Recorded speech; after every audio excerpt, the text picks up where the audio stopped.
Apakah IVF adalah cara tepat untuk mengatasi kemandulan? Simak video berikut ini. Misal kalian belum tahu dari intro tadi atau pertanyaan tadi, apa yang akan saya bahas pada hari ini adalah tentang kemandulan dan IVF atau teknologi reproduksi. Pada bagian organ-organ yang terkait pada kemandulan pada pria itu, yang pertama ada gangguan fungsi testis dan ejakulasi. Faktor yang bisa menyebabkan hal ini antara lain adalah pembengkakan pembuluh darah di dalam testis atau varikokel dan kecanduan alkohol dan merokok. Sedangkan yang kedua itu ada gangguan hormonal. Hal ini terjadi akibat gangguan pada hipotalamus dan kelenjar pituitari atau hipofisis. Faktornya itu yang pertama ada tumor hipofisis, dan yang kedua adalah hiperplasia adrenal kongenital. Sedangkan yang ketiga ada kelainan genetik. Beberapa kelainan atau kondisi genetik yang bisa mempengaruhi produksi jumlah sperma, yaitu yang pertama ada sindrom Klinefelter dan yang kedua ada kelainan kromosom Y dan distrofi miotonik. Sedangkan pada wanita yang pertama itu ada gangguan fungsi ovarium. Beberapa faktor yang dapat menyebabkan kondisi gangguan fungsi pada ovarium adalah Polycystic Ovarian Syndrome atau PCOS dan kelainan struktur ovarium. Yang kedua ada kerusakan atau penyumbatan tuba falopi. Penyakit atau tertentu beresiko menyebabkan gangguan pada tuba falopi adalah usus buntu pecah, dan juga yang kedua itu ada radang panggul. Sedangkan yang ketiga itu ada kelainan pada rahim dan serviks. Beberapa kelainan atau kondisi pada rahim dan leher rahim atau serviks yang bisa mempengaruhi kemandulan adalah perlengketan rahim atau sindrom Asherman dan polip endometrium. Selain itu, radang pada rahim atau endometritis juga dapat menyebabkan kemandulan pada wanita. Setelah menjelaskan organ-organ yang terkait, berikut saya akan menjelaskan beberapa hormon utama yang berperan dalam kemandulan. Yang pertama ada estrogen. Estrogen ini merupakan hormon utama yang mempengaruhi siklus menstruasi dan ovulasi pada wanita. Kadar estrogen yang tidak seimbang bisa menyebabkan gangguan ovulasi dan kesehatan jaringan reproduksi. Yang kedua itu ada progesteron. Progesteron ini hormon yang penting untuk mempersiapkan rahim menerima embrio setelah ovulasi. Kadar progesteron yang rendah bisa menyebabkan keguguran atau kesulitan dalam mempertahankan kehamilan. Yang ketiga ada follicle stimulating hormone atau sering kita kenal sebagai FSH. Hormon ini tuh gunanya untuk merangsang pertumbuhan folikel di ovarium dan produksi estrogen.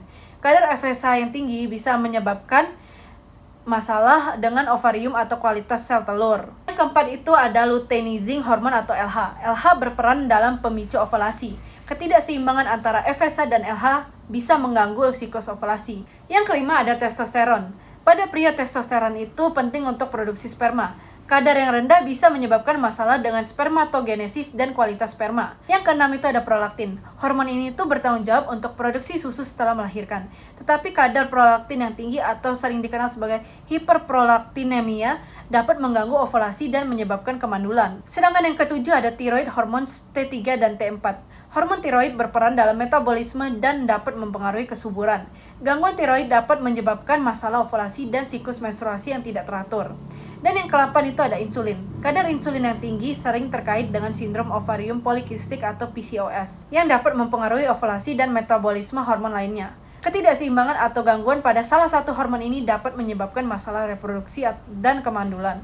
Oleh karena itu penting untuk melakukan evaluasi dan pengujian hormonal bagi pasangan yang mengalami kesulitan untuk hamil. Kemandulan atau infertilitas dapat disebabkan oleh berbagai faktor fisiologis yang mempengaruhi sistem reproduksi baik pada pria maupun wanita.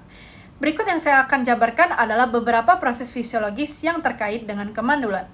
Yang pertama adalah gangguan ovulasi.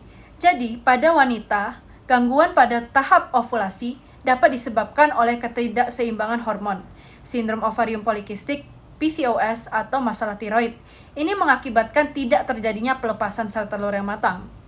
Sedangkan yang kedua adalah masalah saluran reproduksi. Penyumbatan atau kerusakan pada tuba falopi dapat menghambat perjalanan sel telur ke rahim yang sering disebabkan oleh infeksi, endometriosis, atau operasi sebelumnya. Yang ketiga adalah kualitas sperma yang buruk. Pada pria, kemandulan sering terjadi disebabkan oleh jumlah sperma yang rendah, motilitas yang buruk, atau bentuk yang abnormal. Faktor lingkungan, gaya hidup, dan kesehatan umum dapat mempengaruhi kualitas dari sperma. Yang keempat adalah masalah uterus. Adanya fibroid, polip, atau kelainan struktural pada uterus dapat mengganggu implantasi dari embrio.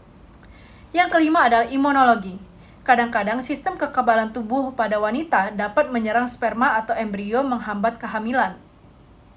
Nah, selanjutnya adalah pilihan teknologi reproduksi IVF. Jadi, in vitro fertilization atau IVF adalah salah satu metode yang sering digunakan untuk mengatasi masalah kemandulan.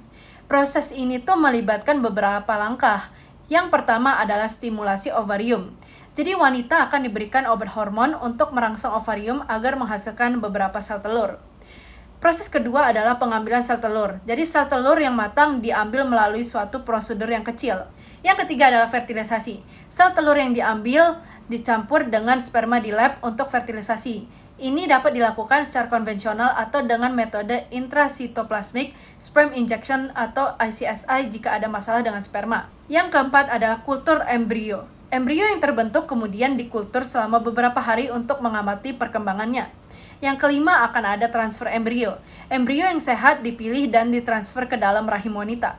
Dan yang keenam adalah dukungan hormonal. Setelah transfer tersebut berhasil, wanita mungkin menerima hormon tambahan untuk membantu menstabilkan kehamilan. Jadi sebenarnya IVF itu adalah suatu pilihan yang bisa efektif untuk pasangan yang mengalami kemandulan, terutama ketika metode-metode lain tidak berhasil. Namun penting untuk berkonsultasi dengan spesialis kesuburan untuk menentukan pendekatan terbaik berdasarkan kondisi medis individu. Jadi IVF ini mungkin tidak cocok untuk semua orang, jadinya harus ada konsultasi lebih lanjut dengan spesialisnya. Jadi secara singkat, kemandulan itu bisa disebabkan oleh yang pertama masalah ovulasi, gangguan hormonal atau sindrom ovarium polikistik. Yang kedua ada saluran reproduksi, penyumbatan tuba falopi atau endometriosis. Yang ketiga kualitas sperma, yang jumlah dan kualitas sperma yang rendah. Keempat ada usia, penurunan kesuburan seiring bertambahnya usia. Kelima gaya hidup seperti merokok, alkohol, obesitas, dan stres. Enam ada kondisi medis seperti diabetes, gangguan tiroid, dan infeksi menular seksual seperti HIV. Dan yang ketujuh ada faktor genetik atau masalah genetik yang mempengaruhi kesuburan. Jadi konsultasi dengan profesional medis diperlukan untuk diagnosis yang tepat. Jadi menurut saya personally, IVF ini adalah suatu cara atau solusi bagi orang yang untuk mengatasi kemandulan itu sudah sangat tepat secara sains dan juga berkaitan dengan Tuhan. Karena IVF ini kan dirancang untuk membantu orang dengan kemandulan untuk bisa hamil atau memproduksi. Nah, di mana di sini itu kan sesuai dengan kata-kata Tuhan, yaitu untuk mandat budaya dan juga untuk beranak cucu. Dan IVF ini juga membantu secara praktis dan juga secara kontekstual gitu. Jadi IVF ini juga suatu prosedur yang bisa dilakukan jika ada surat ataupun ada pengawasan dari spesialis. Jadi nggak bisa dilakukan secara cuma-cuma ataupun secara untuk hal-hal yang buruk gitu. Jadi menurut saya IVF ini sudah sangat tepat untuk dilakukan, dan semoga kedepannya IVF ini bisa dirancang dengan lebih canggih dan juga lebih baik lagi. Terima kasih.